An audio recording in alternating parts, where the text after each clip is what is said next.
John was sitting in a booth at the diner when Kelly walked in and sat down. "Thanks for coming, Kelly," said John. "Well, John, you said it was really important. From the way you said it, I figured I'd see what it was." "So what's going on?" Kelly asked. "I have a question for you," John said. "Question? Question? You could ask me a question on the phone, John." Instead, I drove across town during my lunch break. Kelly slammed her hand down on the table in frustration. "This is not just an ordinary question, Kelly. This is a question that needs to be asked face-to-face," said John. "Okay, ask your question," Kelly said. "Now, do you believe me?" asked John. "I believe you about what?" Kelly asked. "About Eric," John said.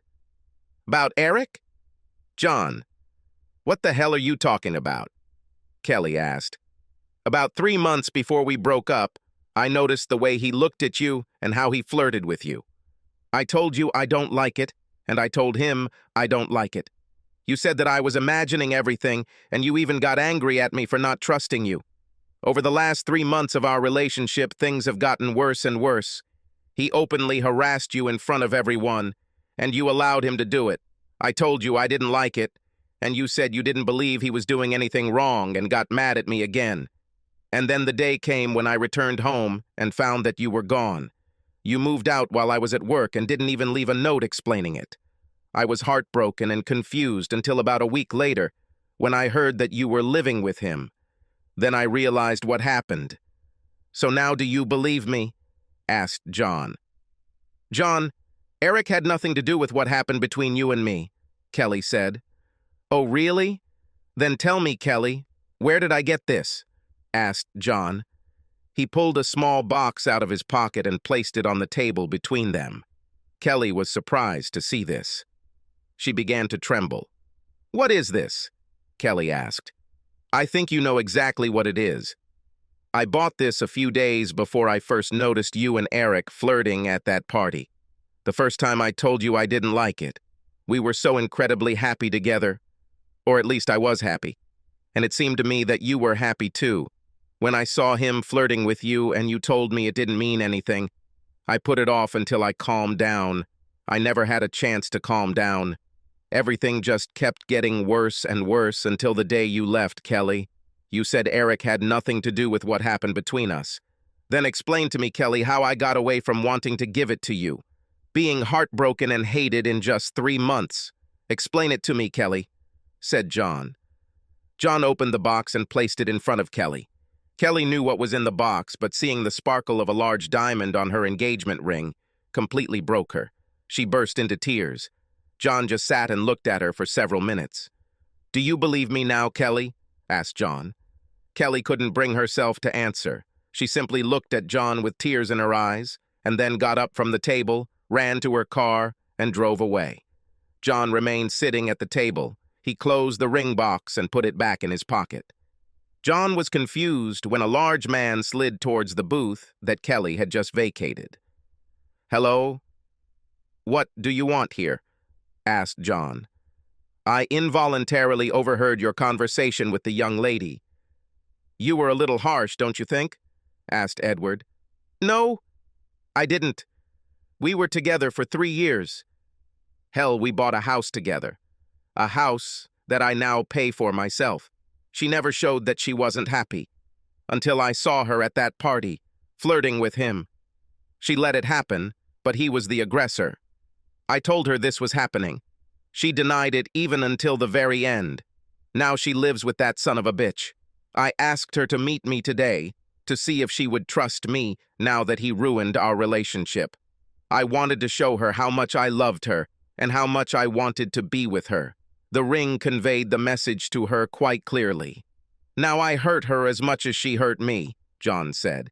"Maybe if you spent more time taking care of Kelly and being less jealous, my son wouldn't be able to steal her from you," Edward said smugly.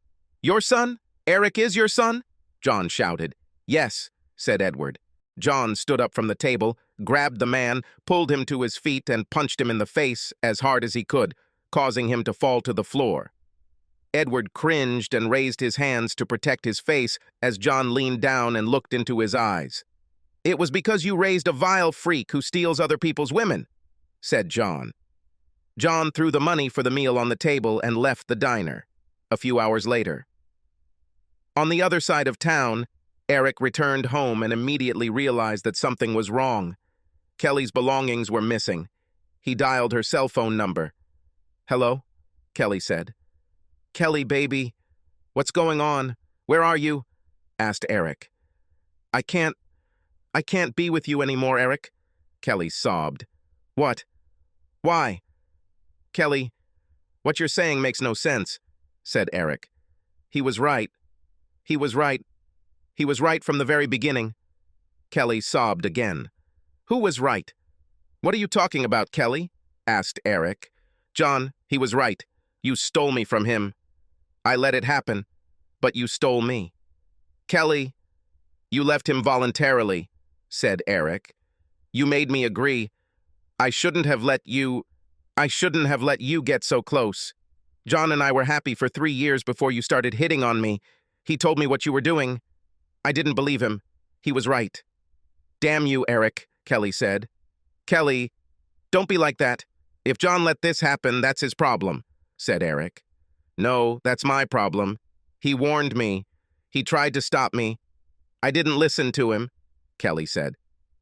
"Kelly, baby, what about us?" asked Eric. "We are no more. We should never have existed," Kelly said. "So you're going back to him?" "That's the thing, Kelly." "Are you going back to John?" asked Eric. "No. John will never take me back after what I did." "Then why are you leaving me?" asked Eric. "I am indebted to John. I realize my mistake and must correct it to the best of my ability," Kelly said. "Mistake? Kelly, I was not mistaken," Eric exclaimed. "John was going to propose to me. He showed me a stunning ring. That first time you flirted with me, he got so angry that he decided to wait until he calmed down. 3 months later, I left him. I let you ruin 3 years of happiness in just 3 months. I was a fool. I hate you, Eric, and I never want to see or hear from you again." "Kelly, wait," said Eric. Kelly hung up. Eric stared at his phone for a moment, then clenched his fists in anger. "That bastard will pay for this," said Eric. Eric got into the car and drove to John's house, the house where his seduction of Kelly began. He ran to the door and began angrily pounding on it with his fists. John had a very good idea who was standing at the door. He had no idea what Kelly did after she left the diner, but he figured Eric would come to avenge his father. John was ready when he opened the door. Eric threw the first punch, but John dodged before throwing a punch of his own, which knocked Eric back, and he fell into the yard. "It's a pity. The son is just like his father. At least he had the excuse that he was old." "Did he send you here, or did you come on your own?" asked John. "What are you talking about, son of a bitch?" Eric asked, standing up. "Are you telling me that your father didn't call you and tell you about how I punched him in the face at the diner and left him cowering on the floor like a little child?" asked John. "What? Did you hit my father?" asked Eric. "I had to. He overheard my conversation with Kelly and then came to your defense. He deserves it for raising a freak like you," John said. "Oh, you son of a bitch. What did you tell Kelly?" asked Eric. "What the hell do you care?" asked John. "I care because when I returned home from work, all her things were taken out of my apartment and she was long gone. I called her and she said she didn't want anything to do with me anymore. So you tell me what the hell you told her. Go talk to your father.